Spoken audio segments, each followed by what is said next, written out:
राज्याचं राजकीय आणि सामाजिक वातावरण ढवळून काढणाऱ्या मराठा क्रांती मोर्चानं आता आपला मोर्चा नवी मुंबई आणि सोलापूरकडे वळवलाय। आज नवी मुंबईतल्या खारघरमध्ये आणि सोलापुरात मराठा मुकमोर्चा होणार आहे। सकाळी 11 वाजता हे दोन्ही मोर्चे सुरू होतील। नवी मुंबईत निघणारा मोर्चा हा रायगड आणि नवी मुंबई असा दोन विभागाचा आहे, त्यामुळे यात लाखोंचा जमाव सहभागी होईल असाही अंदाज व्यक्त करण्यात येतोय। सेंट्रल पार्क ते कोकण भवन असा हा मोर्चा निघणार आहे। शिवाय दिवाळीच्या आधी मुंबईतही भव्य मराठा मोर्चांचं आयोजन करण्यात येणार आहे। त्यासाठी दादरच्या शिवाजी मंदिरात काल बैठकही घेण्यात आली। तर दुसरीकडे सोलापुरातही मोर्चाला मोठी गर्दी होताना पाहायला मिळते। खेडोपाडीच्या गाड्या भरून सोलापूरच्या दिशेने निघाल्यात। संभाजी चौक ते होम मैदानापर्यंत या मोर्चाचं आयोजन करण्यात आलंय।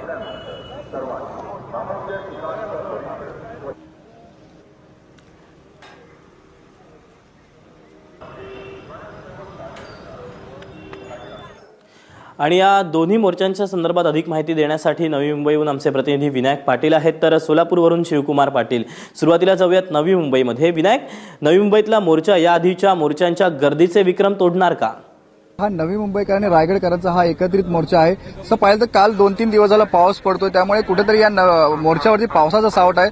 मात्र तरीही गर्दी आता होताना दिसते। या ठिकाणी खारघर सेंट्रल पार्क पासून हा मोर्चा सुरू होणार आहे।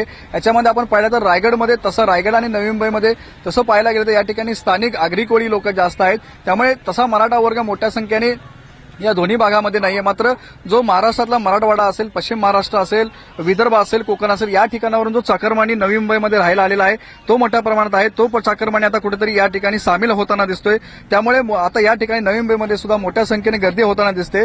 आणि पहिलाच मुंबईच्या प्रवेशद्वारा समोरच आपण पाहिलं तर बोललो तर काय अडचण नाहीये, कारण मुंबईच्या प्रवेशद्वारावरती हा मोर्चा होतोय, त्यामुळे मोठ्या प्रमाणात गर्दी होताना दिसते।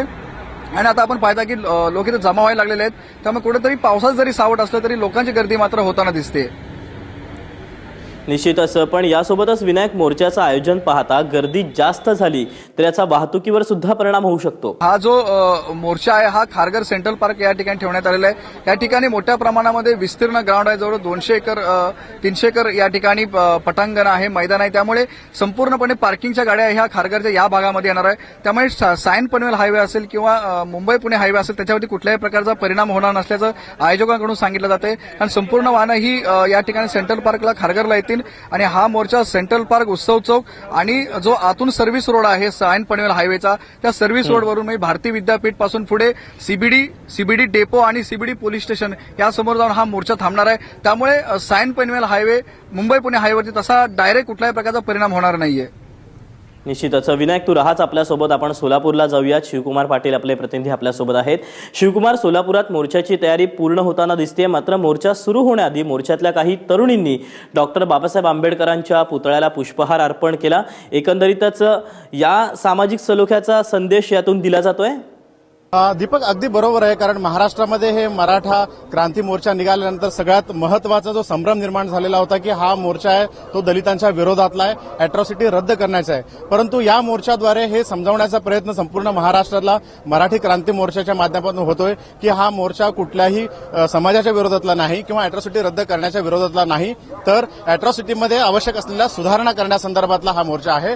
त्यामुळे सोलापुरातल्या या मोर्चाला एक वेगळं महत्व असं आहे की सोलापूरच्या इतिहासापासून अनेक मोर्चे सोलापुरात निघाले, क्रांतिकारकांच्या बलिदानाची ही भूमी आहे, परंतु आजपर्यंत झालेल्या सगळ्या आंदोलनाचे रेकॉर्ड ब्रेक करणारी ही मराठा क्रांती मोर्चाची नोंद होणार आहे। एक ऐतिहासिक मोर्चा सोलापुरातला ठरणार आहे। आणि सगळ्यात महत्वाचा या मोर्चाने दिलेला एक मोठा मापदंड असा आहे की आपल्या हक्कासाठी आणि क्रांतीसाठी लढत असताना कशा पद्धतीने मोर्चे काढले गेले पाहिजेत याचा एक मापदंड या मराठा समाजानं या मोर्चाच्या माध्यमातून घालून दिलेला आहे। कारण कुठेही घोषणा नाहीयेत, अत्यंत शांतपणे मूक मोर्चे निघतायत, शिस्त आहे, स्वच्छता केली जाते आणि सोलापुरातल्या या मोर्चाला थोड्या वेळात सुरुवात होणार आहे। परंतु तुम्ही बघू शकत असाल तर एक 5 मीटरचा एक मोठा ध्वज फडकवण्यात आलेला आहे या तरुणांनी आणि याच माध्यमातून संपूर्ण महाराष्ट्रातला आपल्या मनातल्या भावना त्यांनी कळवलेल्या आहेत आणि जो संभ्रम निर्माण झालाय तो दूर करण्याचा प्रयत्न झालेला आहे। माझ्याबरोबर काही मराठा समाजाचे तरुण आहेत आणि त्यांनी खास करून धन्यवाद मानले आहेत माध्यमांना की ही सगळी जी भूमिका आहे ती स्पष्ट सांगितलेली आहे। काय नेमकं तुम्हाला सांगायचं होतं या माध्यमातून? सर, आम्ही एक मराठा युवक म्हणून मी तुम्हाला सांगू इच्छितो, आम्ही शिकतो, आम्हाला 80-90% पडतात, तरी सुद्धा आम्हाला नोकरीपासून वंचित ठेवलं जातं.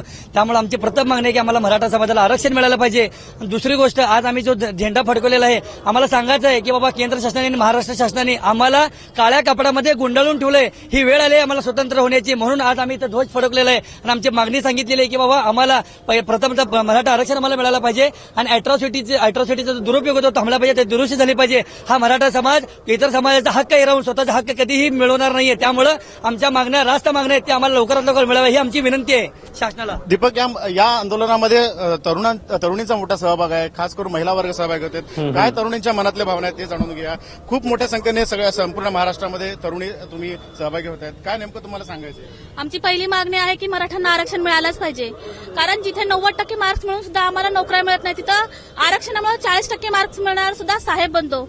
दुसरी आमची मागणी आहे अॅट्रॉसिटी कायद्यामध्ये बदल झाला पाहिजे. त्याच्या जाचक अटी आहेत त्या आमच्यावर बंधनकारक ठरतात आहेत काही, त्याच्यात बदल झाला पाहिजे. आमची तिसरी अट आहे कोपर्डी घटनातील नराधमांना फाशी ही झालीच पाहिजे.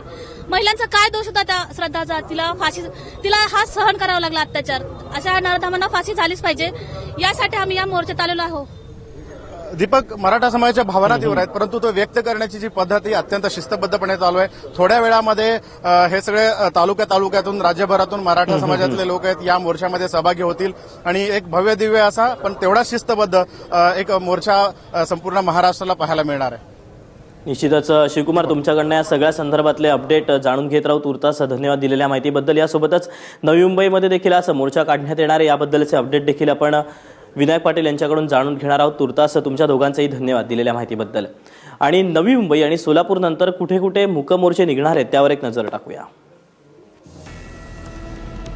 अहमदनगरला 23 सप्टेंबरला मोर्चाचं आयोजन करण्यात आलेलं आहे. त्यानंतर पुण्याला 25 सप्टेंबरला मूकमोर्चा असेल. यानंतर सांगलीमध्ये पश्चिम महाराष्ट्रामधलं एक दुसरं महत्त्वाचं शहर, तर साताऱ्यामध्ये सुद्धा 3 ऑक्टोबरला मोर्चा काढण्यात येणार आहे. तर यानंतर तिकडे विदर्भामध्ये अमरावतीला 22 सप्टेंबरला, नाशिकला उत्तर महाराष्ट्रात 24 सप्टेंबर रोजी मराठा संघटनेचा मूकमोर्चा असेल. तर वाशिममध्ये सुद्धा 25 सप्टेंबरला आयोजन करण्यात आले. तर त्यानंतर 26 सप्टेंबरला नंदुरबारमध्ये, तर बुलढाण्यामध्ये सुद्धा 26 सप्टेंबरला या मोर्चाचं आयोजन करण्यात आलं आहे. तर धुळ्यामध्ये 28 सप्टेंबरला